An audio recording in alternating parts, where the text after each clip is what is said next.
here on Kababayan Today. Ako po si G. Tonji. We're taking your calls. We have Attorney Allison Aquino Silva and Attorney Richard Lowe from Aquino and Lowe. At meron po tayong tawag mula sa Rowland Heights. Hello?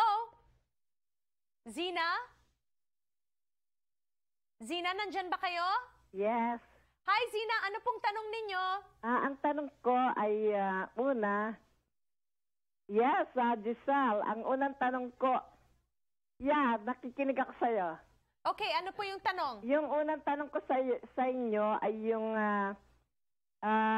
American citizen ako, yung anak ko green card holder, pwede ba siyang bumoto? They're asking if a green card holder can vote. Absolutely not. Okay. As a green card holder, you can do most of the things that a citizen can do, but you can't vote. That's one of the things. You can't even register to vote. It's really not a good. You just want to stay away from voting, generally speaking. And actually, just to emphasize that point, registering to vote is a false claim to U.S. citizenship, and voting in an election is false claim to U.S. citizenship. And any green card holders who take those actions of either registering or voting will be barred from becoming a U.S. citizen and does risk losing their green card. Patay! So it is very important that you take the steps to apply for citizenship, become a citizen, and only after that point in time, register to vote and vote. Okay, so we have another caller mula sa Fullerton, si Concepcion. Kausap natin here on Kababayan Today. Hello po!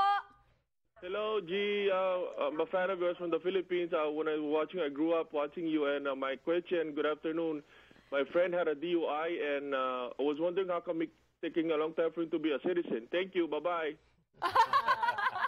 All right, well, thank you so much for calling us. That was short and sweet. So somebody has a DUI and they're applying to be a citizen. Is that going to affect their status? Yes. If it's a single DUI, it won't prevent them from becoming a citizen, but generally speaking, you'll have to be off probation before you can actually get the good moral character part. So usually you're going to have to wait for that period to go by. But and how long are we looking at usually? Probation is generally 36 months from the time of the conviction. And also, if you have more than one, then that becomes a different issue of good moral character, and you have to be careful with that. And also, certain jurisdictions treat DUIs differently. In LA, they're okay. San Francisco, they're much stricter about it. So. Okay. Well, the holidays are coming up. I know Filipinos like to get together and have holiday parties. Please, mga kababayan, just take Uber or Lyft, right? Don't risk it, especially if you want to be a citizen here in the United States. Exactly. Yeah. Okay. We are taking your calls here on the show. Please give us a call. We will answer your questions. 1-800-553-5724. At kasama naman natin ngayon si Lisa Garcia. Lisa? Hello, good afternoon po. Good afternoon din po sa inyo. Ano po yung tanong ninyo? Kasi po, pag-green card ako, just 2 years. Next year pa ako 3 years. Kailan ako pwedeng mag-apply for citizenship? Okay, so she got her green card 2 years ago. How soon before she can apply for her citizenship? Well, it depends on how she obtained her green card. Well, actually, rather than how she obtained her green card, it depends on whether she's married to a U.S. citizen or not. So regardless of how you got your green card, if you are married to a U.S. citizen, you are eligible to apply for citizenship 3 years after becoming a permanent resident. If you are not married to a U.S. citizen, you're generally eligible to apply for citizenship 5 years after you become a permanent resident. And in actuality, you can go ahead and proceed with submitting the application 90 days before you hit that 3-year and 5-year respective time period. So again, for those who are approaching becoming eligible to apply for citizenship, if you are within that 90-day period, go ahead and file, and maybe you will still have time in order to be eligible to vote for next year. Okay, great. And I just want to remind everybody that we are not going to be taking calls from Hawaii, unfortunately, because we are live here in Los Angeles just because of the time change. But we have a next caller on our line, si Reynaldo. Reynaldo, nandiyan ka ba? Reynaldo from Riverside. Hello po. Yeah. Hi, good afternoon. Good afternoon, Reynaldo. Ano po yung tanong ninyo? Oh, okay. We run two boarding care facility in Riverside area for about 15 years now.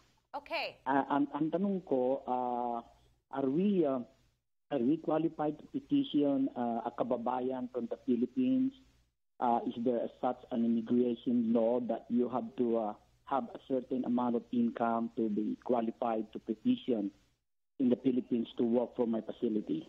Okay, so he has a facility. He's been operating it for 15 years.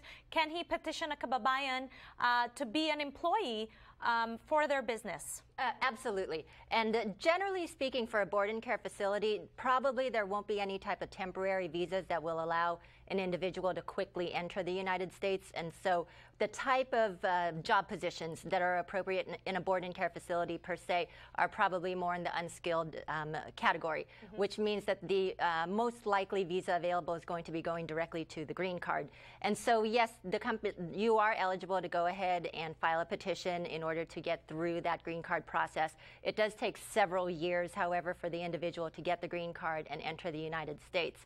And with regards to qualifications for the company, a company, wonderful that they've been in business for 15 years. That's great. It shows stability. But actually, any company, regardless of how long they've been in business, is eligible to move forward with filing a petition. The main requirement, however, is that they have the ability to pay the wage for that particular individual that they're sponsoring. Okay. And so part of the analysis is what is the prevailing wage for that particular position. And even though, for example, it might take 5 years for the person to come into the U.S. and assume that job, we have to show that you can afford that person from the time we start the petition, so as of right now. And so, yes, you do need to be making a profit. You do need to be making sufficient amount.